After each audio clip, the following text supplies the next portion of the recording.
Hey, all you ECE rock stars out there. It's time for today's morning tea. I'm Christine Wilson, and I actually have my tea all ready to go today. There's actually tea in this cup today, which I'm very excited about.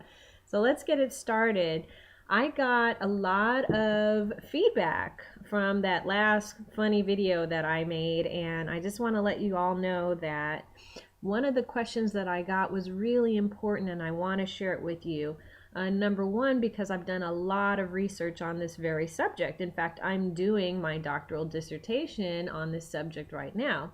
And so I have a lot to tell you about it. And basically, the question is, why is it that some preschool programs seem to flourish and do well, and those leaders are always on top of things, and others, they just seem so overwhelmed, and maybe the outcomes are not exactly where they need to be? Well, the quick answer that I have for you today is called organizational learning. So organizational learning is basically how lessons can be extracted from your surroundings. A lot of times your surroundings in the preschool program can be, complex. They can be surprising. They can be a little deceptive and sometimes even a little ambiguous, which leaves the leader a lot to think about on a daily basis.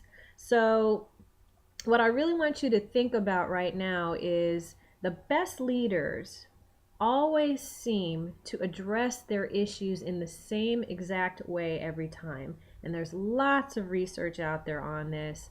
Shamir House, an author, Bass and Riggio, they all talk about different types of leadership. And the new genres of leadership right now that are out there would be charismatic and transformational leadership. So basically, these are leaders who hold a certain type of charisma and also have the ability to transform not only the environment, the cultural environment that they're creating, but they actually even transform, their stakeholders, the people who they work with.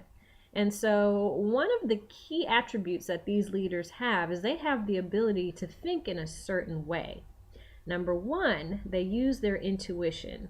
Maybe when you were a kid and maybe you were getting ready to bike ride down a hill or slide down a hill on your sleigh, and you kind of surveyed the land in front of you, and you either got a feeling that this was going to be okay or this was going to be something pretty bad. Maybe I shouldn't do this. Well, that's your intuition talking to you. And the second half of that equation is something called rapid cognition. And rapid cognition is basically you doing a very quick mental map of everything that you know about what you know. Okay? So let me give you a quick little story demonstration of how intuition and rapid cognition work together. My mom was a teenager. She grew up in West Virginia. And in West Virginia, they did a lot of fishing. And so here she is. She's a teenager. She decides she wants to go night fishing. And she finds herself wading in the creek all the way like up to her shoulders in the water, right? And as she's out there casting her line in the water, she sees these moccasin snakes, slithering up to her in the moonlight. She can see their black glassy eyes just coming up to her. And there was about a half a dozen baby moccasin snakes in the water coming up to her. Well, her intuition told her to just be still and don't move. But her rapid cognition told her everything that she needed to know about baby moccasin snakes, which wasn't much because she had only heard that baby moccasin snakes don't bite. So when she put it all together, she decided that she was not going to be fearful of them and she would stay put and keep fishing. Well, obviously, that's when she was a teenager, and I'm sitting here now. She wasn't bitten, and she didn't die, and I'm here. So her intuition and her rapid cognition worked hand in hand. And that's really the way it always works. When you come upon a situation and you need to think very quickly on your feet, the best leaders in their ECE programs are the ones that can do that very quickly and very effectively. Now, I have to warn you though, quick judgments are not always foolproof, okay? A lot of it depends on what you do know about what you know. And I know that you guys are faced with puzzles and dilemmas on a daily basis. So the last thing that you want to do is add more trouble to some trouble that's already brewing, okay? So here's the question for you this week to think about.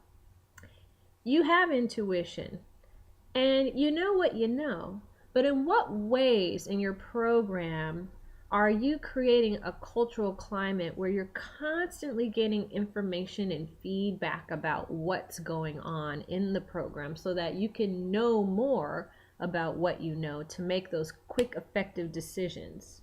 Okay? And I've been to a lot of programs, and trust me, I've researched this. The programs that oftentimes do the best are the ones where the leader at the helm is always in touch with each classroom, what's going on. There's open communication between themselves and their staff, and that better informs you when those times come where you need to use your intuition and your rapid cognition to make the best effective decisions. And so the last thought I want to leave you with is by an author named Glasswell. And he wrote a lot about leadership. And he says, our snap judgments and first impressions can be educated and controlled. And that's exactly what you need to do to be an effective early childhood education leader in your program.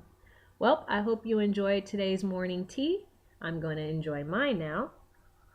And I will see you next time, next week, right here. Take care. Bye.